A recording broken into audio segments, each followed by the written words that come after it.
Good. Yeah, pretty good stuff. It's been since June 10th that he hasn't reached base in a ball game.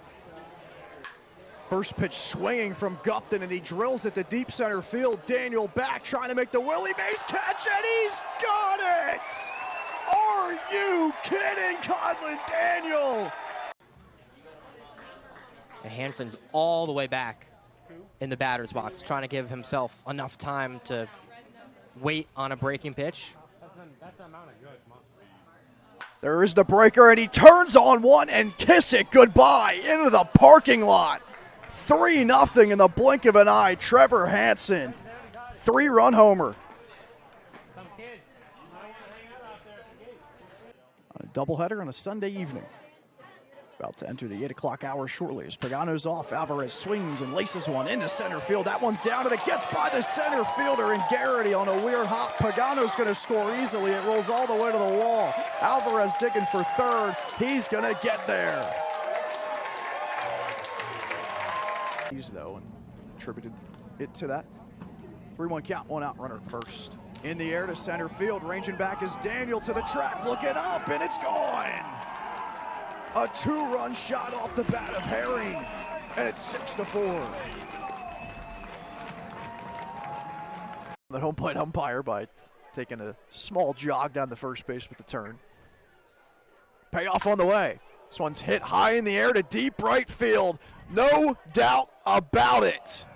Gone off the bat of Jalen Hernandez, the first of the year for Hernandez and the Vermont Mountaineers, and it's 5-3. Back from the wreck, Mountaineers will bat in the bottom of the first inning. Let's get you the lineup tonight for the Mountaineers, the home team, entering in at 13-24. Conlon Daniel, the all-star reserve who appeared yesterday in that game at Upper Valley. He's the center fielder, and he will lead off. Joey Pagano is back in the lineup after getting Saturday's night off, playing left field. Sam Gates is the right fielder, and he will hit third. Dom Kammerer is the DH tonight. He's in the cleanup spot. Ryan Foodie from Manhattan College will make his first appearance. He's the first baseman hitting fifth. Elliot Miles is the third baseman batting sixth. Matthew Minkler, the shortstop from the University of Delaware, will hit seventh behind his high school best friend in Miles. Christian Reyna is the second baseman hitting eighth.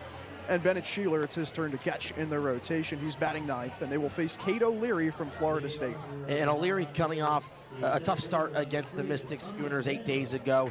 He started the game, got the loss, 2 innings, 6 hits, 6 runs, 4 were earned, 3 walks to 1 strikeout, which is kind of out of the ordinary. Talked to him a little earlier, and he was surprised by just the way that he wasn't able to bounce back. He thought he was throwing some good pitches, but the fastball was a little too over the plate, and hitters for the Schooners were all over it. He's set to bounce back after committing to Florida State this summer after a season at Mississippi State. And outside of that start, walks haven't been that big of a deal. 21 strikeouts to 10 walks, he'll take that.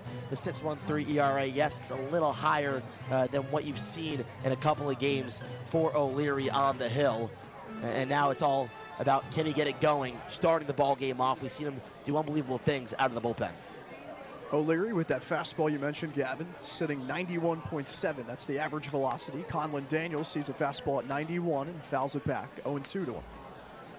He pairs that with a changeup and a curveball.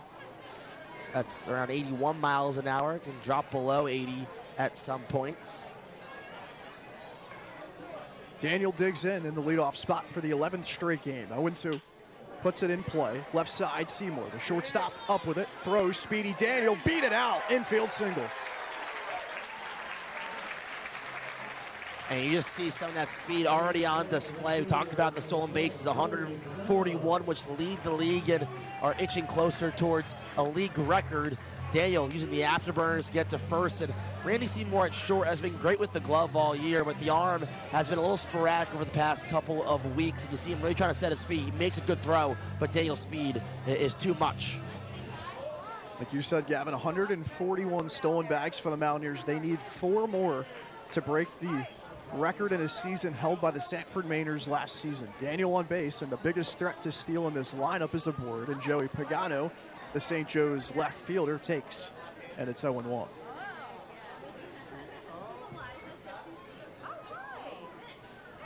Daniel with 24 stolen bags. He leads the team. Check on him. Slides back in head first safely. And Newport's done a good job all year checking on runners. Now it's been a bit of a use situation behind the dish. Now 3 catchers, Will Fosberg, Dre Lewis, Adam Agresti. There goes Daniel. The pitch is in for a strike. The throw down by the catcher, Agresti. Not in time. There's bag number 1. 2 to tie, 3 to break it. And so for Newport, we've seen when their catchers have gotten a couple of starts in a row, that's when they become the most effective behind the dish. Dre Lewis has impressed over his most recent games, throwing runners out. Agresti, though, now only playing in his 6th game, maybe hasn't gotten as used to throwing runners out, obviously doing it at St. John's all spring, but getting in that rhythm. It took both Fosberg and Lewis a couple of games to start really throwing runners out at a respectable clip. So Daniel has bag number 25. He's 25 for 27, swiping bags on the base paths this season. Ball and 2 strikes to Joey Pagano. 13 hits in his last 13 games. He takes, and after finding himself in an 0-2 hole, he's got it even 2-2. Yeah, O'Leary missing in very similar spot both times. Low and away to the lefty. Sorry about that. That last pitch was a fastball that lost the right arm of O'Leary. O'Leary peers at second twice, comes home, and he misses outside. 3 straight balls, and the count is full. It's a team in the Mountaineers that are trying to claw themselves back into playoff positioning. They haven't won 3 straight games all season long. Well, there's no better time than when you're sitting 3.5 out with 7 to play. Also, after an off day in the All-Star break, they are 8-2 after an off day this year. 8 of the 13 wins after an off day. Pagano fouls it off. We'll do the payoff again. And just for this Vermont team, its offense is what takes it to its next level from where they are currently. In their last 2 wins, 17 combined runs. In the 4 losses that led up to that 2-game win streak, only 9 runs scored combined. So it really seems when they can put respectable numbers up near double digits, they have a lot more success. And you're seeing it in this recent spurt for the Mountaineers prior to the All-Star break. Now, can they continue that after? 10 runs in the win on Saturday. Pagano pops this one up to center field, and Bolton, a couple steps back, makes the catch. Daniel's tagging from second. Here comes the throw. It's cut off by the shortstop Seymour, and Daniel is 90 feet away with 1 out. Here is the lineup tonight defensively for the visiting Newport Goals. Ryan Novak is in left. Matthew Bolton, who just made that catch, is in center. Michael Gupton in right. Colby Wallace over at third. Randy Seymour, who was just tested at shortstop.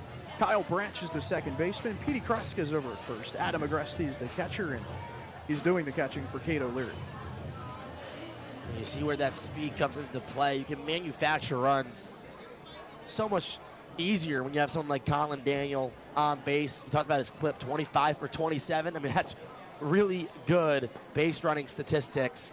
And this is a team in Vermont that is successful just under 84% of the time at swiping bats. Not only can they do it 142 times now with 7 games left in the season, but at a really effective rate. For sure. Infield creeps in the infield grass as Sam Gates takes.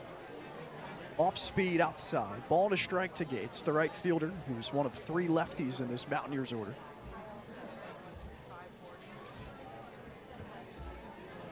Two for 4 with 2 RBIs in the win on Saturday. Swings away in the off speed. Fooled him. Pulled the string to O'Leary, 1 and 2. That's 2 curveballs for strikes in this at bat, and it was the curveball that got Dale ground over to shortstop, staying on top of the ball, and it's a really great pitch when O'Leary has it on. Check swing, he didn't go. Gates stays alive, 2 and 2. And nowadays, it's really common to see pitchers in the modern era, mostly a slider as their breaking pitch, not as many curveballs, and it just allows those pitchers that do go 12-6 a little more success getting under the bat.